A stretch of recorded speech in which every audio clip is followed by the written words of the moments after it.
네, 시간 우리 하나님 말씀 보시겠습니다. 하나님 말씀은 출애굽기 19장 3절로 6절 말씀입니다.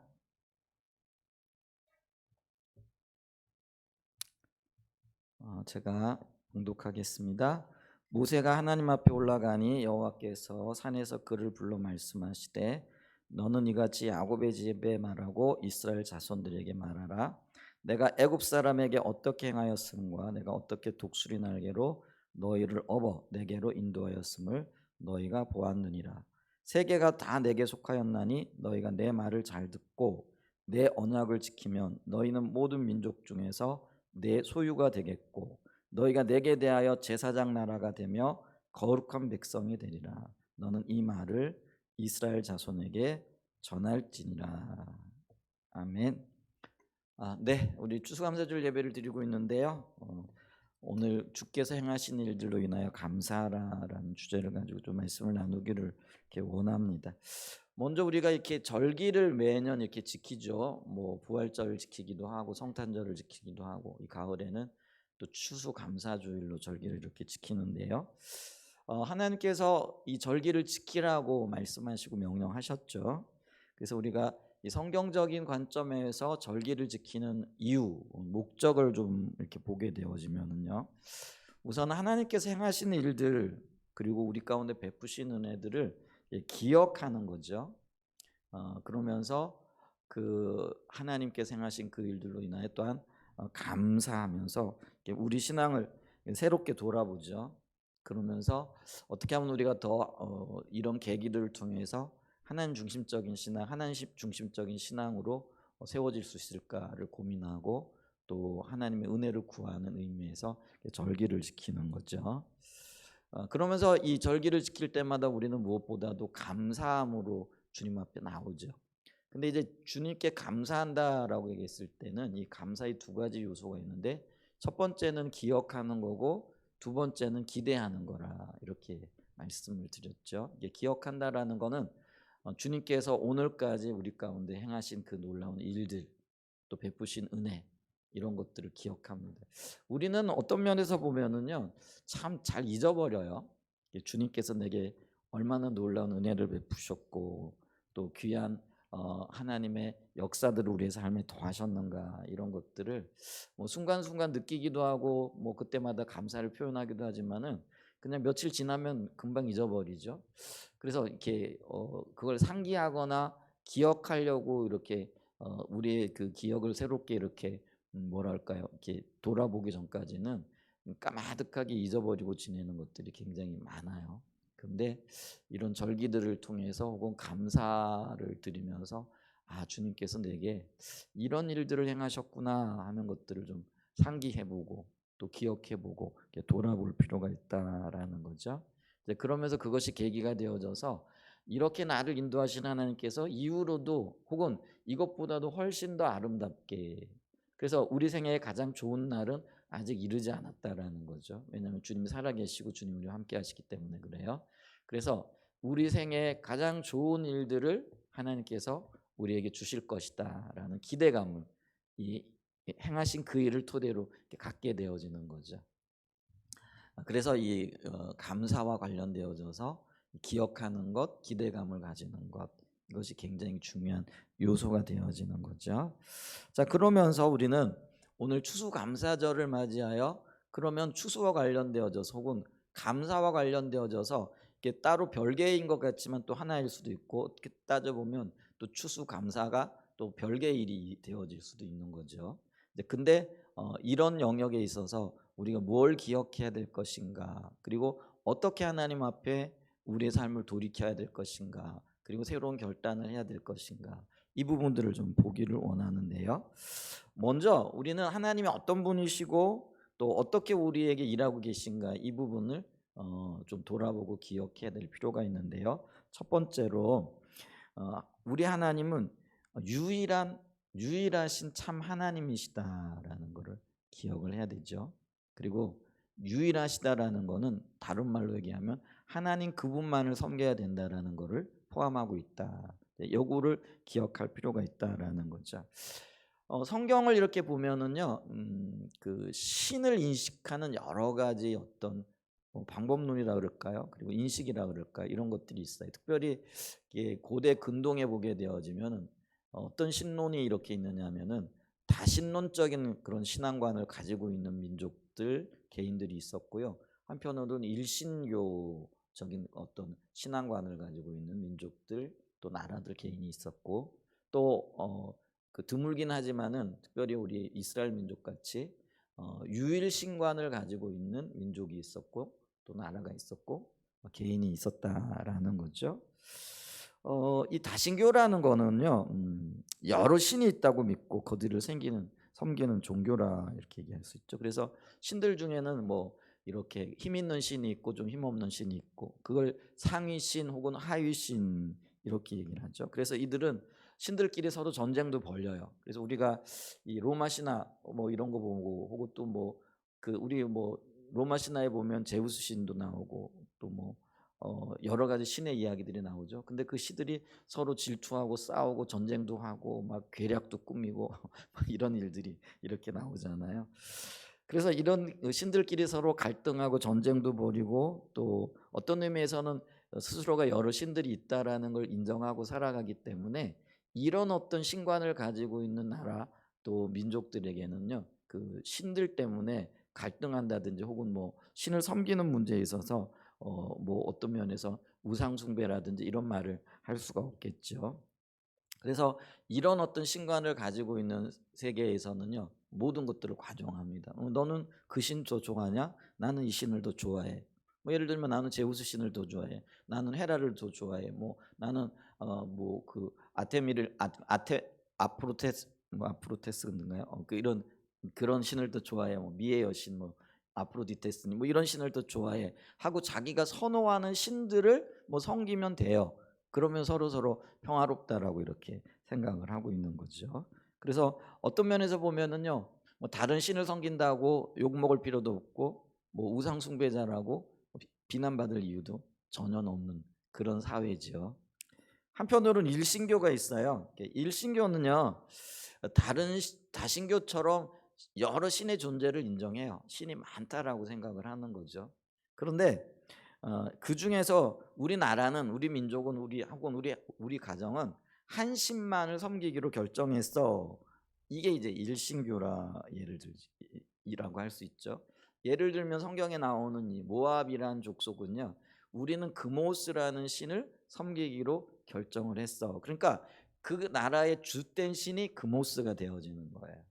또 뭐 이 블레셋 사람들은 성경에 보면 사무엘서에 이 다곤 신전을 세워놓고 다곤 신상을 세워놓고 다곤 신을 섬기죠.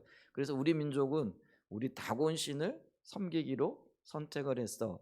이제 뭐 고대에는 이제 그게 도시 국가가 되어졌던, 아니면 그게 조금 확대되어진 어떤 여러 민족이 되어졌던, 민족 국가가 되어졌던, 이제 우리는 여러 신들이 있지만은 한 신을 섬기겠다라고 결정을 한 거죠. 근데 이걸 이제 우리가 일신교라 이렇게 얘기를 하는데, 이런 사회에서도요, 다른 신에 대한 존재를 인정하기 때문에 뭐 다른 신을 섬겼다고 처벌하거나 징계하지는 않아요. 다만 우리가 선택한, 혹은 우리 민족이 선택한, 혹은 우리 가정이 선택한 신을 선호하고 더 존중할 뿐이고, 그게 주신으로 삼는다라는 그런 의미일 뿐이는 거죠. 그렇기 때문에 여기서도요, 우상 숭배는 죄로 성립이 되어지지 않습니다. 뭐 그래서 뭐 취임의 선택의 문제고, 취사 선택의 문제가 되어질 수 있다라는 거죠. 근데 이제 유일신교가 있어요. 이 유일신교는요, 신은 오직 한 분밖에 없다라고 이렇게 믿고 있는 거죠. 그리고 그 한 분밖에 없는 그분만을 우리가 섬기겠다라고 결단하는 것, 그리고 그것을 받아들이는 것, 이게 이제 유일신에 대한 유일신앙이라 이렇게 얘기를 하죠. 대표적인 게 이제 이스라엘이죠. 이스라엘은 야훼 하나님만이 참 신이고 그분 외에 신이 없다라고 이렇게 고백을 하죠. 그리고는 야훼 하나님만을 섬기겠다고 그 하나님과 언약을 맺습니다. 그게 이제 성경에 등장하는 언약 신앙이라 이렇게 얘기를 하죠. 그리고 이게 바로 유일 신앙이라 이렇게 얘기할 수 있는데요.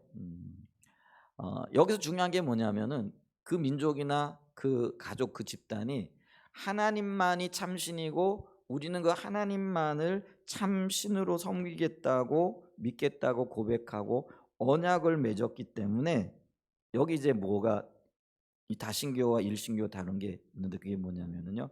다른 신을 받아들이거나 다른 신을 섬기게 되어지면 그게 죄가 되어지는 거예요. 왜냐하면은 신은 한 분밖에 없다라고 인정을 했고 우리는 그 신만을 섬기겠다라고 받아들였고 언약을 맺었다라는 거죠. 그런데 그런 사회, 그런 민족, 그런 나라에서 다른 신의 존재를 인정하거나 다른 신을 섬기게 되어지면은 그게 죄가 되어지고 그게 우상 숭배가 되어진다라는 거죠. 어. 근데 이제 그 유일 신관을 가지고 있는 이스라엘이 문제가 되어지는 건 뭐냐면 그렇게 고백하고 그렇게 언약을 맺었는데 그들의 현실 세계 가운데에서는요 다른 신의 존재를 인정했을 뿐만 아니라 그 다른 신을 받아들였고 그들을 믿었다라는 거죠. 이게 끊임없이 하나님께서 그들을 책망하시는 이유예요. 야, 너희들 나만 믿으라고 내가 말했고 너희들은 그거를 받아들이지 않았냐? 그게 이제 언약이잖아요. 그게 우리가 언약이에요. 그게 언약의 핵심이 뭐냐면 하나님은 그 백성의 통치자가 되시고 그 백성은 그 통치자 하나님의 보호와 인도하신 가운데 하나님을 섬기겠다라는 이제 그런 언약인 거죠. 근데 그 언약을 맺었음에도 불구하고 그 언약을 지키지 않는 거죠. 그러니까 이게 이제 문제예요. 유일 신관을 가지고 있는 백성들 나라가 그들의 고백대로 살지 아니하고 다른 신을 받아들이고 다른 신을 섬기는 거죠. 그런 측면에서 보게 되었을 때 그럼 이 이스라엘 백성들이 유일 신관을 가진 유일 신앙의 사람들이냐? 이게 좀 어떤 면에서 보면은요. 헷갈리게 되어지는 일들이 이렇게 생기게 되어졌다라고 할 수 있죠. 근데 이제 그 백성들이 문제는 자기들은 유일신관을 가진 오직 하나님을 섬기는 백성이라고 이렇게 고백을 하고 믿고 있다라는 거죠. 왜 그러냐면은요. 그들의 어떤 생각 속에는 그래도 하나님이 가장 높은 신이고 우리는 하나님 믿고 있고 하나님을 믿고 있기 때문에 우리는 여전히 그 하나님 앞에 예배를 드리고 그 하나님 앞에 우리의 모든 그 뭐죠 할 수 있는 것들을 하고 있다라고 생각을 하죠. 근데 실제로 우리가 그들이 우상 숭배를 하고 있으면서도 여전히 하나님 앞에 나와 예배드리고 제물을 드리고 또 여러 가지 종교적인 행위를 하고 있는 것을 보죠. 그러니까 이스라엘 시대 그 이사야 시대나 또 우리가 보면은 호세아 시대나 성경 전체에서 볼 수 있는 흐름이 여기에 있는 거죠. 근데 그러면서도 그들이 문제를 인식하지 못한 이유가 뭐냐면은요. 우리는 하나님 섬기고 있어. 근데 하나님의 관점에서 보게 되어지면은요. 너희가 나를 섬긴다고 와서 예배도 드리고 제물도 드리지만은 동시에 또 뭐도 하는 거예요? 우상 숭배도 하는 거죠. 그러니까 다른 신들을 인정하는 거죠. 그러니까 자기들은 우리는 유일신관을 가지고 있는 유일신앙이라고 얘기하는데 하나님이 보실 때는 뭐예요? 그들이 일신교와 다르지 않은 거예요. 다신교와 다르지 않은 거죠. 이제 이런 차이점을 우리가 볼 수 있어야 된다라는 것이죠. 자, 그랬을 때 우리도 하나님의 백성이잖아요. 우리가 예수님을 영접하는 그 순간에 예수님이 우리 안에 오셨어요. 근데 이 영접이라는 건 받아들이는 건데 뭘 받아들이냐면은요. 예수님께서 우리를 위해 행하신 그 일들이에요. 그러니까 예수님께서 내 죄를 대신하여 십자가에 못 박혀 죽으심으로 십자가에 못 박혀 죽으셨다가 다시 살아나시고 부활하셨는데 그 내 죄를 위하여 다시 죽으신 그것이 나를 위한 속죄의 제물이셨고 또 죽음의 권세로부터 다시 살아나신 부활 이 부활을 우리가 받아들임으로 인해서 내가 하나님의 백성이 되어졌다라는 그런 증거가 되고 징표가 되어지는 거죠. 그래서 우리는 이 고백 속에 하나님과 내가 언약을 맺은 거예요. 그죠? 그러니까 우리가 언약 백성이 된 거예요. 근데 이 언약 백성들이 하나님 외에 다른 신을 혹은 하나님의 다른 것들을 더 사랑하게 되어지면은 그게 이제 일신교 혹은 다신교 신앙을 받아들이는 게 되어지는 거예요. 근데 그게 죄가 되어지고 우상 숭배가 되어진다라는 것이죠. 자, 그러면 이제 우리가 내가 하나님만을 선택하여 하나님만을 믿기로 결단하고 하나님과 언약을 맺었다라는 것을 우리는 이 늘 기억하며 살아야 되는데 그런 것들을 우리가 잊어버리죠. 그런데 이 절기나 아니면 특별한 어떤 때를 맞이하면서 우리는 그거를 다시 한번 상기해 볼 필요가 있다라는 거죠. 하나님은 이 땅에 신은 하나님 한 분밖에 없을 뿐만 아니라 나는 그 하나님 한 분만을 섬기기로. 하나님 도가 아니에요. 우리는 그런, 그러니까 하나님만을이 되어져야 되는 거예요. 그게 하나님 우리에게 원하시는 거죠. 근데 세상은 뭐예요? 야, 왜 하나님만 신이냐? 세상에 등산을 해도 등산로가 얼마나 많냐? 그잖아요. 우리 한라산을 올라가도 이쪽에서 동쪽에서 올라가는 길이 있고 남쪽에서 올라가는 길이 있고 동쪽에서 올라가는 길이 있고 서쪽에서 수많은 길이 있는데 뭐 정상만 가면 되지. 백록당까지만 올라가면 되지 않냐? 뭐 이렇게 얘기를 하는 거죠. 그죠? 근데 하나님 그게 아니라는 거예요. 하나님 한 분일 뿐만 아니라 하나님께로 도달하는 길도 예수 그리스도라는 오직 한 길밖에 없다라는 거예요. 그런데 세상은 다른 길을 주장하고 있고 다른 길을 찾는다라는 거죠. 그리고 우리가 그 길 가운데 혹시 이렇게 미혹을 받거나 유혹을 받거나 아니면은 나는 예수님을 믿는다라고 하면서도 실질적인 삶의 영역에서는 예수님이 아닌 다른 길을 찾고 있고 추구하고 있지 않느냐라는 거죠. 그게 너무나 많다라는 거죠. 그랬을 때 우리가요, 이거를 주기적으로 혹은 매일의 삶 가운데서 다시 한번 돌이켜 볼 필요가 있다라는 거죠. 그래서 이거를 기억해야 됩니다. 하나님은 유일한 하나님이실 뿐만 아니라 그 하나님은 오직 유일하신 하나님만을 내가 섬기기를 원하신다라는 것을 이렇게 기억을 해야 됩니다. 자, 그러면서 우리가 이게 이제 또 추수감사주일과 기억이 되어져 있다라는 거죠. 이게 추수라는 거는 어떤 면에서 보면은 그 뭐죠? 내가 1년 동안 한 일에 대한 어떤 열매를 가지고 주님 앞에 나가는 거죠. 근데 이게 추수라는 말을 쓰는 거는 예전에 농경 사회였기 때문에 주로 우리가 뭐 경제 활동을 한다 뭐 이런 것들은 농사와 관련이 되어져 있으니까 그 열매가 추수잖아요. 근데 오늘날에는 이게 꼭 추수라는 게 농사 일만 관련되어진 건 아니죠. 여러 다양한 경제 활동을 통해서 하나님께서 내게 열매를 맺게 하시는 거예요. 근데 그거를 우리가 1년에 한 번씩 혹은 어느 순간에 주님이 나를 지키시고 보호하시고 또 모든 삶의 열매를 맺게 하셨구나. 이제 이런 것들을 기억을 하면서 하나님 앞에 영광을 돌려드리는 것과 관련이 되어진다라는 거죠. 자, 그러면서 우리가 이 일하는 추수감사절, 우리에게 열매를 주시는 하나님과 관련되어져서 우리가 또 하나 기억해야 될 게 있는데 그게 뭐냐면은 유일하신 하나님은 일하시는 하나님이라는 거죠. 이제 아까 고대 근동의 어떤 다신교의 전통 가운데에서는 아까도 얘기했지만은 상위신이 있고 하위신이 있어요. 쉽게 얘기하면 이제 좀 높은 신이 있고 낮은 신이 있다라는 거죠. 신이 여러 명이니까. 그런데 이제 그들의 인식 속에는 뭐가 있느냐면은요, 이 상위 신들을 높은 신들은 군림하는 신이에요. 다스리시는 신이에요. 쉽게 얘기하면 맨날 놀고 먹는 신이라는 거죠.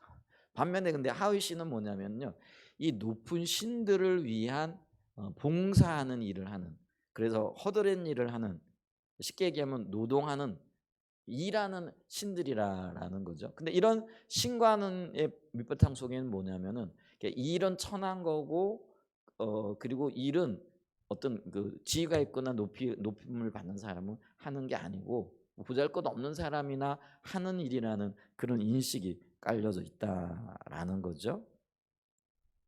이 메소포타미아에 내려오는 신화에 이렇게 의거하면은요, 어느 날 이게 이 노동에 시달리던 하이신들, 맨날 일만 하니까 굉장히 힘들었겠죠. 이 노동에 시달리던 하이신들이 오늘날로 얘기하면은 파업을 하게 되어졌다라고 이렇게 얘기하죠.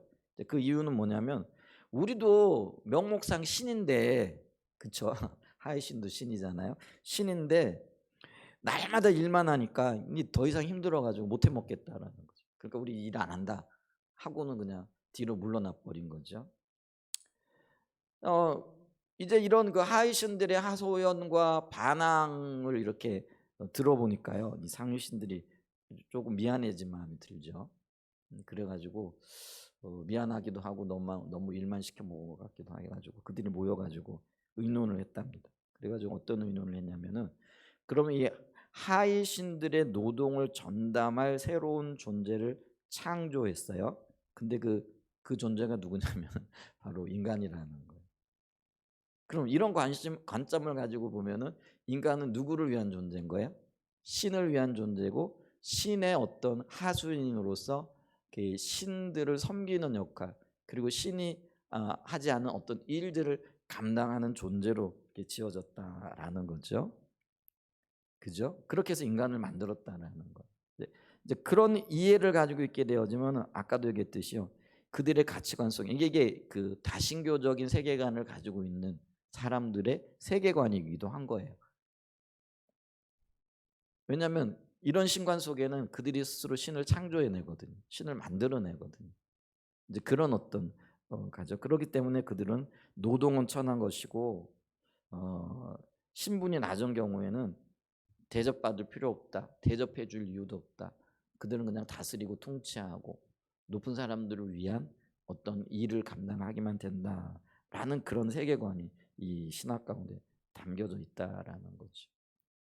자, 그러면은 우리가 지금 추수감사절, 이게 우리의 수고와 어떤 면에서 노동과 관련되어진 절기잖아요.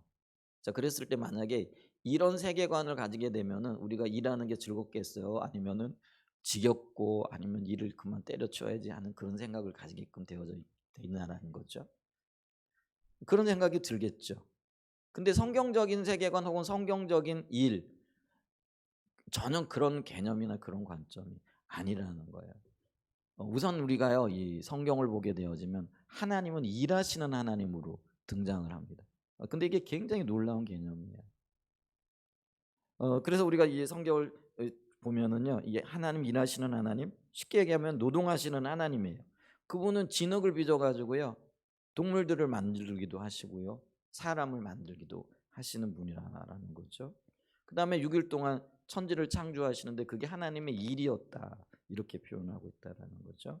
그러니까 열심히 일하셨기 때문에 7일째는 안식을 하시는 거죠. 그러니까 이 안식이 귀한 일은요, 여러분 맨날 노는 날만 있으면은 그게 귀할까요, 안 귀할까요? 그러니까 일을 하고 땀을 흘렸기 때문에 그 휴식이 달콤한 거예요. 귀한 거예요. 그러니까 하나님이 6일 동안 일하셨어요. 그리고 7일째 안식하시면서 너희도 쉬라라고 이렇게 이야기를 하고 있다라는 거죠. 자, 우리 신약 성경에 보면 예수님이 병자들을 고치시는데 안식일 날 이렇게 고쳐 주시잖아요. 예를 들면 뭐 요한복음 그 5장에 보면은 38년 된 병자를 고쳐 주시는데 그날이 안식일이었다. 성경 그렇게 기록을 하죠.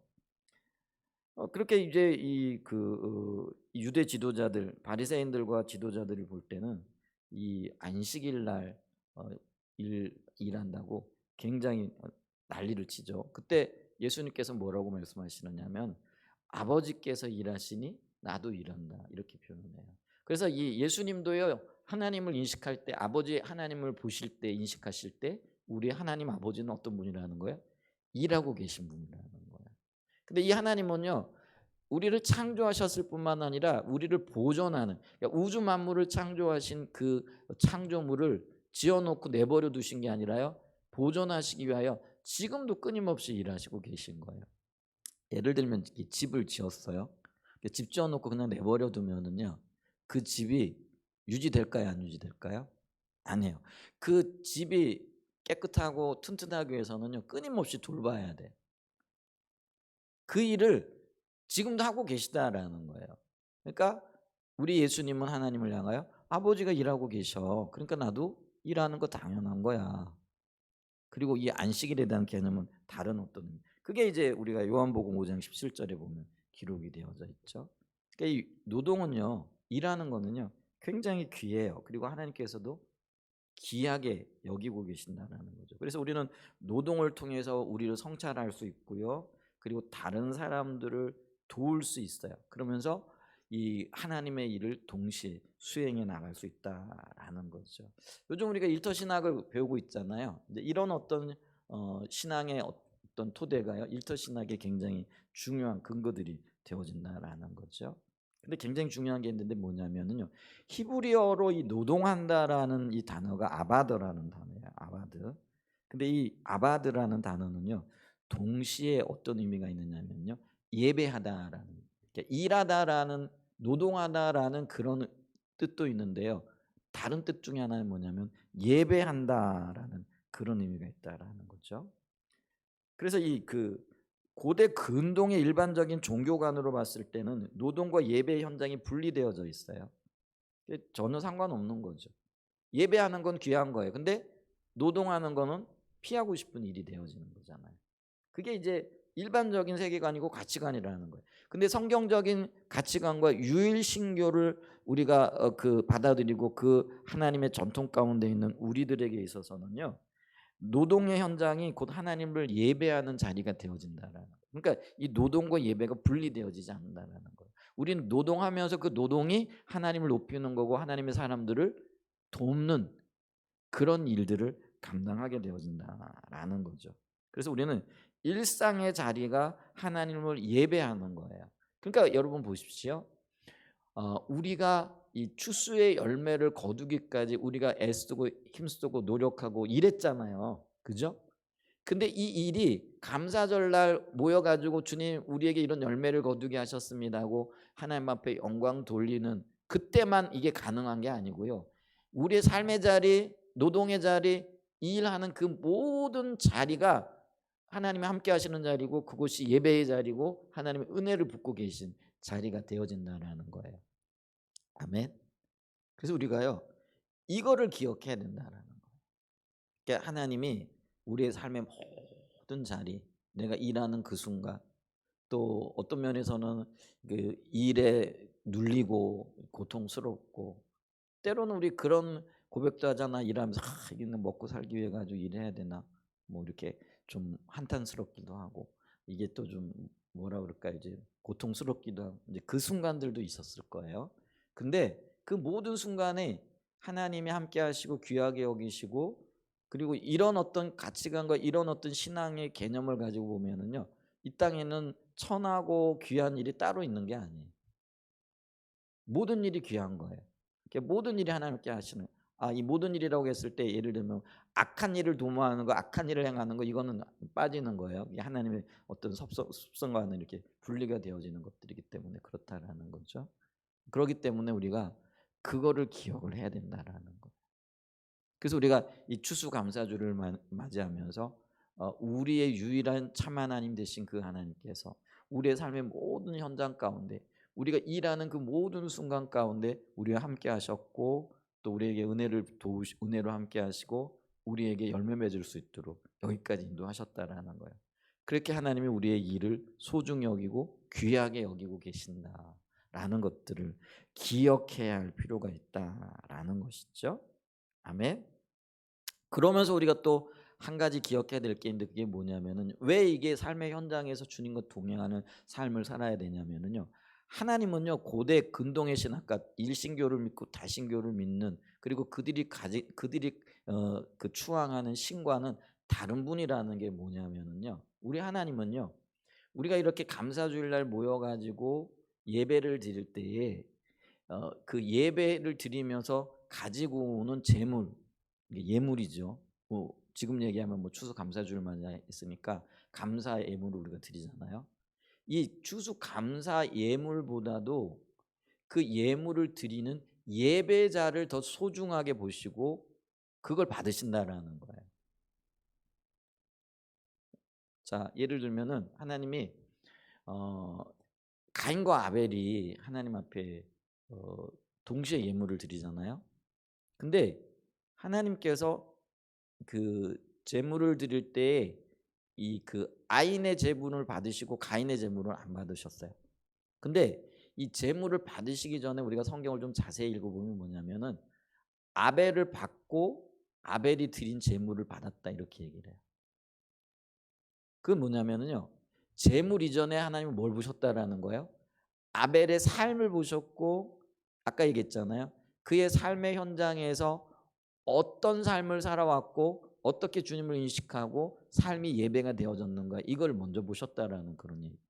근데 이제 가인의 제물은요. 가인을 먼저 받지 아니하고요. 가인이 드린 제물을 안 받았다라는 거예요. 근데 이제 고대 근동의 신들은요. 그런 거 상관없어요. 일반적인 신관에서는요. 세상적인 가치관은 뭐예요? 사람 됨됨이가 중요한 게 아니라 그가 들고 오는 재물이 더 중요한 거예요. 그가 뭘 가지고 왔느냐, 얼마만큼 가져왔느냐, 얼마나 많은 것들을 준비했느냐, 이게 훨씬 더 중요하다라는 거예요. 근데 그게 정확하게 세상적인 가치관이라는 건 여러분 우리 알고 있잖아요. 세상은요 동기 별로 중요하지 않아요. 그의 손에 뭐가 들려 있는지 이게 훨씬 더 중요하다라는 거죠. 근데 하나님은요 우리의 손에 뭐가 들려져 있는 것보다도 그 사람 됨됨이가 어떤가, 그가 어떤 마음을 가지고 이걸 가지고 왔는가, 이게 훨씬 더 소중한 분이라는 거예요. 아멘. 그래서 주님은요 재물을 보시는 분이 아니라 재물을 들고 온 그 사람을 먼저 보시는 거예요. 그런 가치관이 있으니까요 우리 예수님도요 재물 드리는 사람들을 보는 거거든요. 그들의 마음을 보고 그들의 삶을 보고 그들의 동기를 보시는 거잖아요.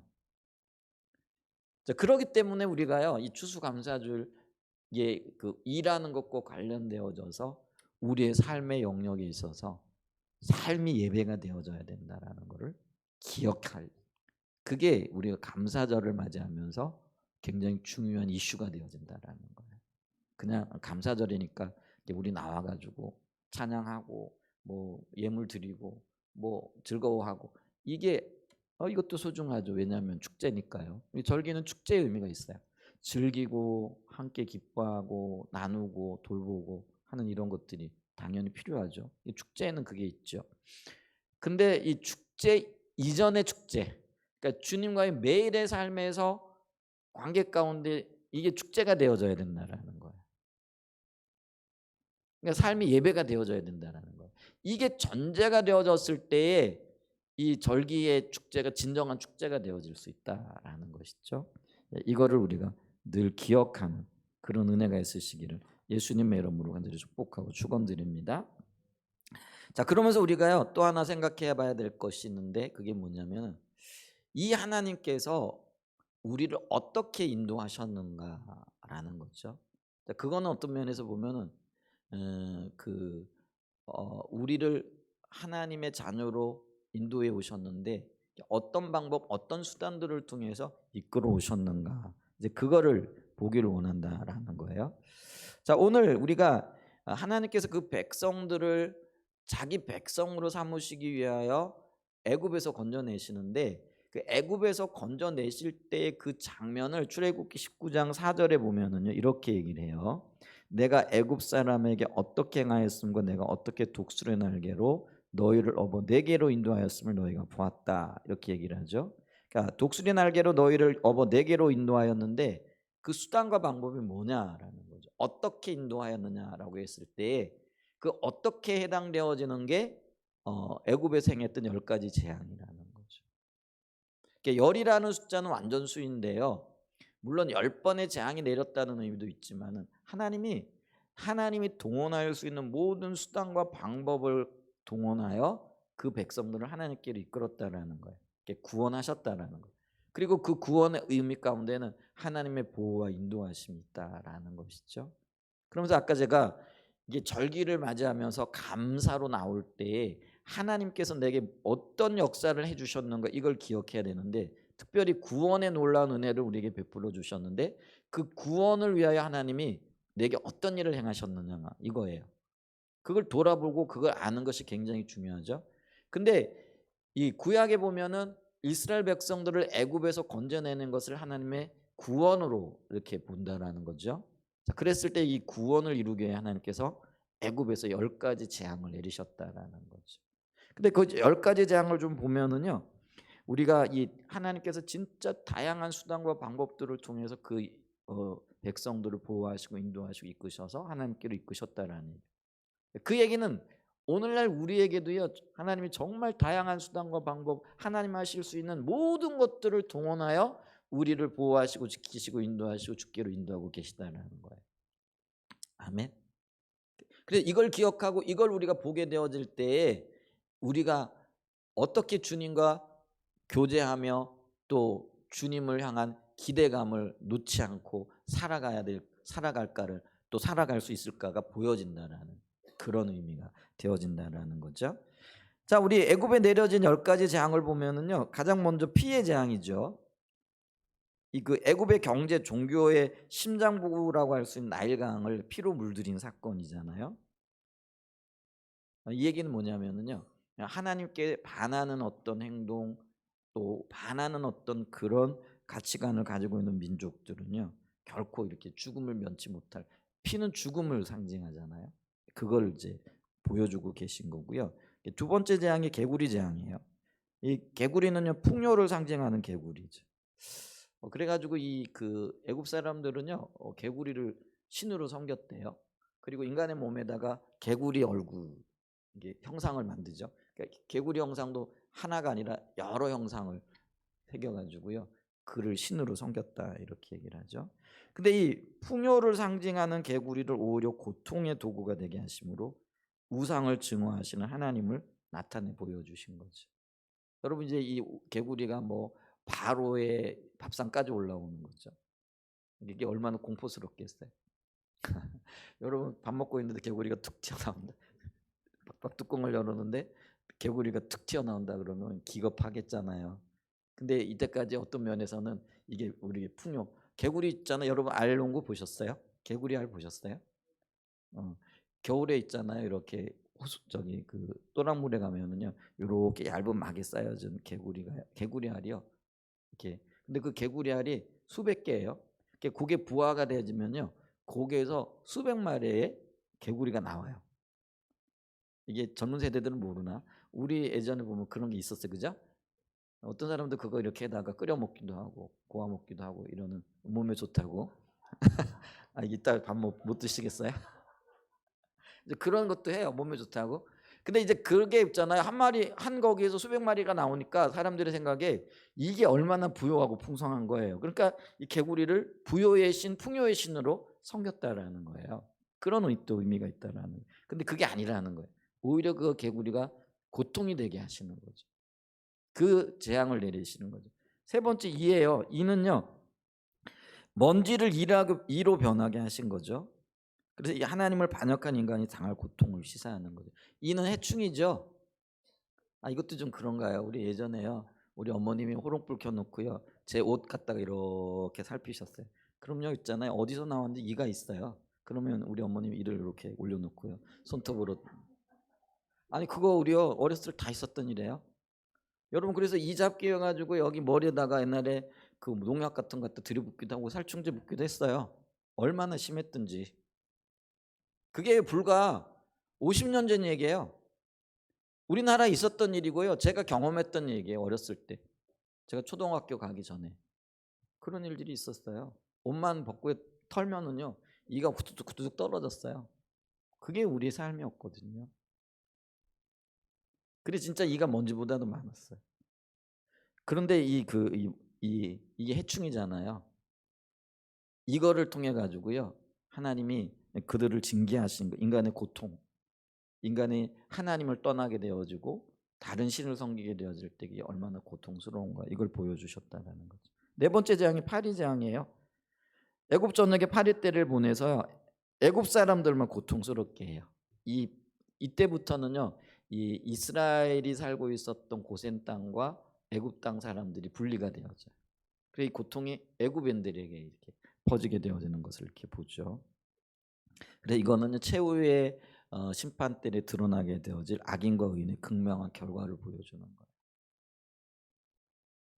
파리가 전염병이나 뭐 이런 것들의 온상이라고 할 수 있잖아요. 근데 하나님이 보호하신 그 지역과 그렇지 않은 민족 이거를 분명하게 보여주시는 거죠.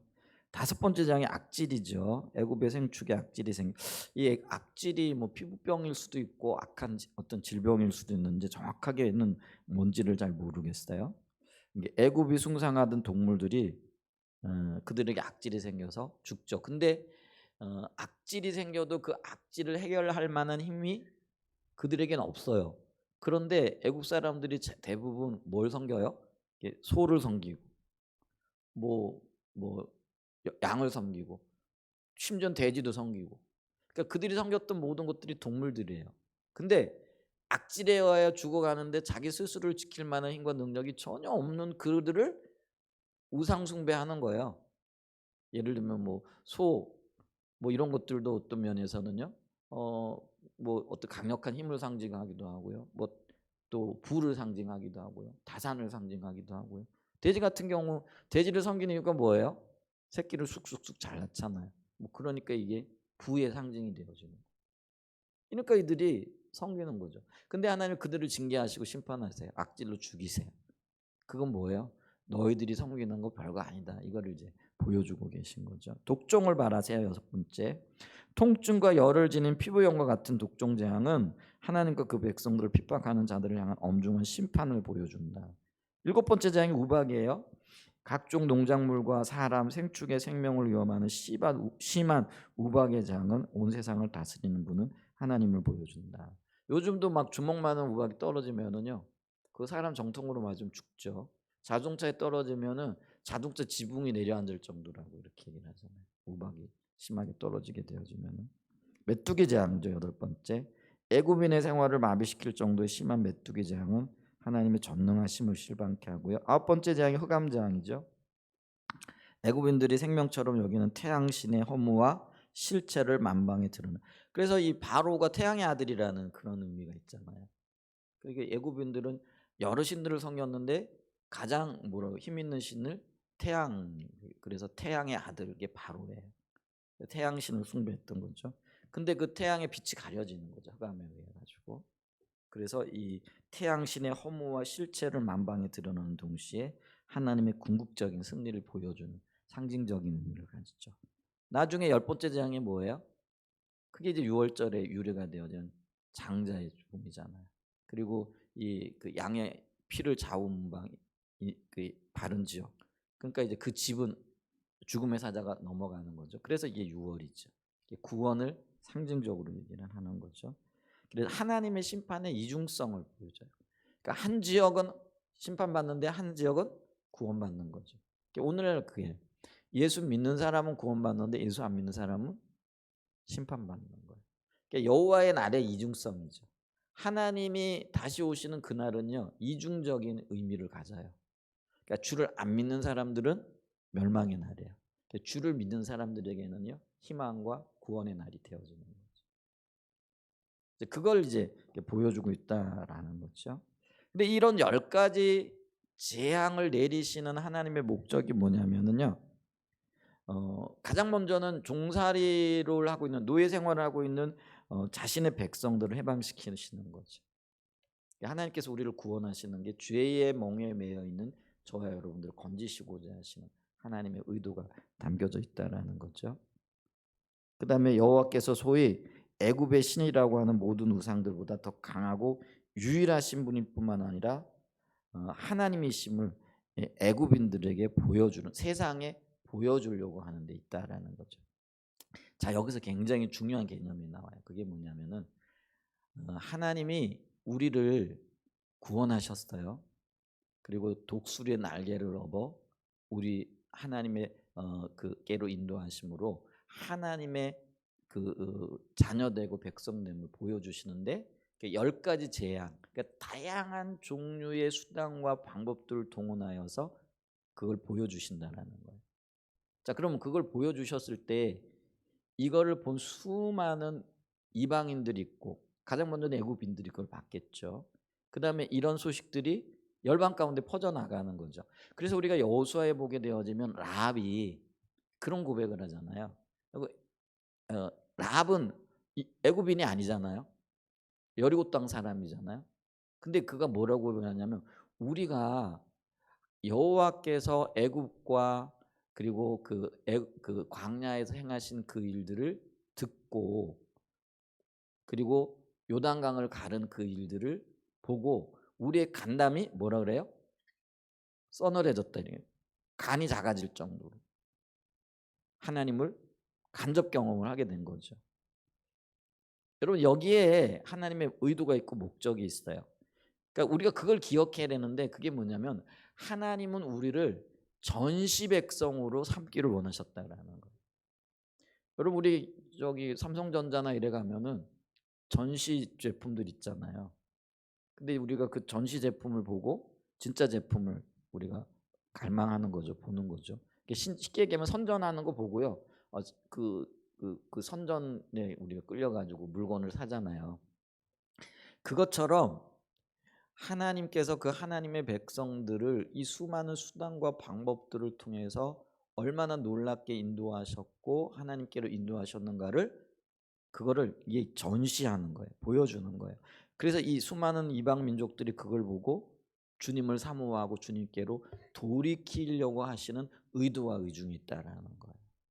자, 그러면요 우리가 하나님이 우리를 구원하시고 특별히 우리 절기를 맞으면서 하나님이 우리를 어떻게 구원하셨고 어떻게 인도하셨는가를 기억하고 돌아보고 또 그것을 통해서 우리의 삶을 주님 앞에 맡기면서 기대해야 될 이유가 뭐냐면요 우리가 하나님의 전시 백성으로 부름을 받았다라는 거예요. 그러니까 이 세상 사람들로 하여금 우리를 보고 하나님을 볼 수 있도록, 우리를 보고 하나님을 느낄 수 있도록, 우리를 통하여 하나님께로 나아갈 수 있도록 우리를 하나님께서 수많은 수단과 방법들, 그러니까 수많은 기적과 이적들을 통해서 우리를 이끄셨다라는 거예요.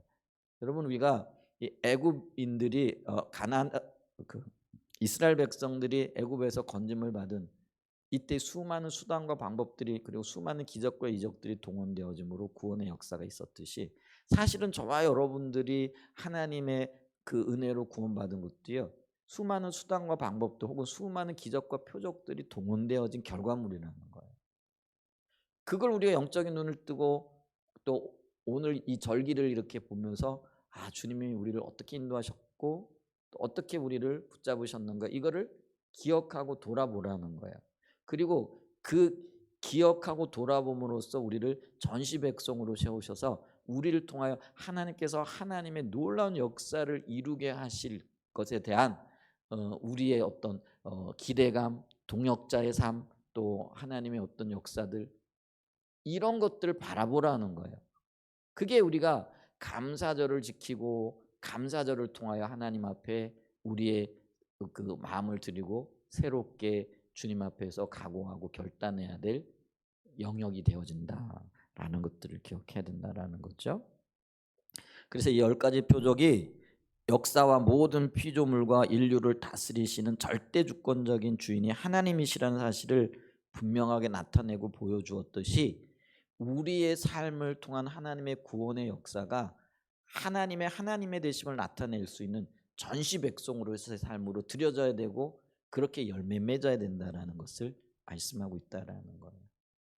이 감사절기는요 그냥 절기구나 떡 해야지 감사 예물 뭐 좀 드리고 이게 이런 게 아니라는 거예요. 그러니까 우리가 어떤 신앙적인 어떤 영역에서 이런 부분들을 좀 자세히 이렇게 들여다볼 필요가 있다라는 거죠. 그래서 우리가 오늘 이 절기를 맞이하면서 유일하신 그 하나님께서 우리의 삶 속에서 유일하신 하나님으로 존재하기를 원하신다라는 거예요. 그러면서 이 유일하신 하나님이 우리의 삶에 어떤 개입을 하고 계시고 그 개입을 통해서 무엇을 기대하고 계신가 이거를 좀 돌아볼 수 있는 그리고 내 자신을 돌아보면서 내가 하나님의 전시 백성으로 부름받은 자들이잖아요. 그래서 이 전시 백성으로서 어떻게 살아야 할까를 고민하고 그리고 새롭게 자신을 어, 결단하고 주님 앞에 구별하여 드리는 그런 계기를 삼을 수 있는 은혜가 있으시기를. 그게 주님께서 절기를 지키게 하시는 하나님의 때라는 거예요. 아멘. 그래서 우리가 이 추수감사주일이 조금 더 즐겁고 조금 더 기쁜 그런 은혜가 있었으면 좋겠어요.